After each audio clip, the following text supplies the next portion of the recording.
this. I'm still working on breaking in the glasses. It's less than 24 hours. These are new. And this is me, Tanis, she, her, hers of Seattle, pondering as Tanis Hatosy, a military legacy approach for living with my soulmate.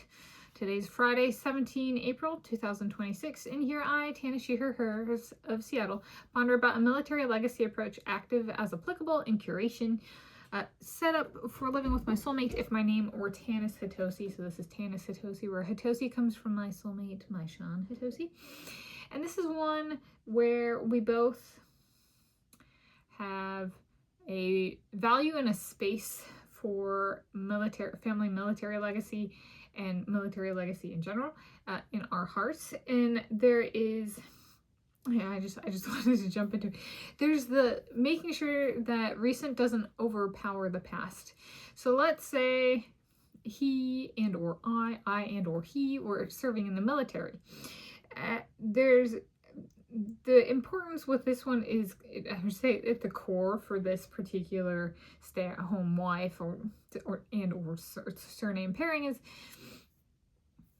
balance. So in historical balance, and making and trying, like, authentication perhaps is a way of describing it, where let's say I'm serving for Northern Ireland. I'm in doing military service for Northern Ireland, and I'm learning a lot about the military, and I've maybe read a bunch of books, maybe seen a bunch of movies, maybe know a bunch of stories. You know, there's historical documents and that kind of stuff.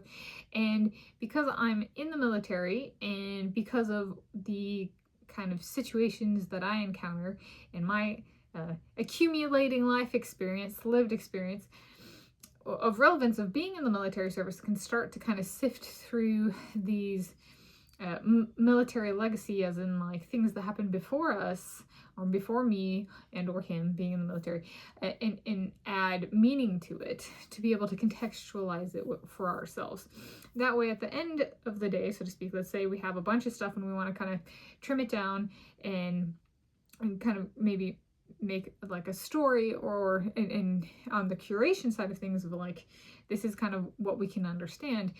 The actually being in the military and serving in the military ourselves allows us to make it a fingerprint, so to speak, unique to us, and each of us, you know, or both of us, in terms of relevance. Nobody else in history has the same military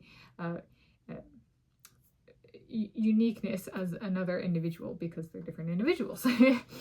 So in that sense, really fine-tuning what we decide to keep and how we decide to present it in terms of authentication, but then also contextualization, and what can we speak to the authenticity of from the past that came before us, and the present, and that kind of thing, and trying to like trim it down so we don't overstep bounds, but also be like, well, we can understand this, or maybe our perspective here is we can't ever understand this, and that's part of why we hold on to it, is our contextualization is we understand ourselves or each other's or us, our situation well enough to be like, that's one we can't understand. That's still a contextualization of having enough understanding to be like, oh, based on what happened over here, I can't speak on that.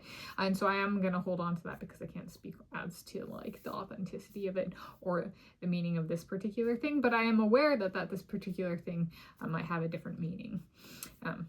So this is one that I'm particularly excited about each of them.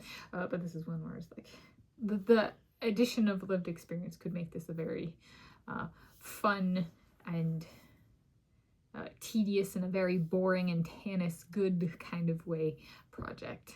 So that's Pondering as Tanis Hatosy, a military legacy approach for living with my soulmate.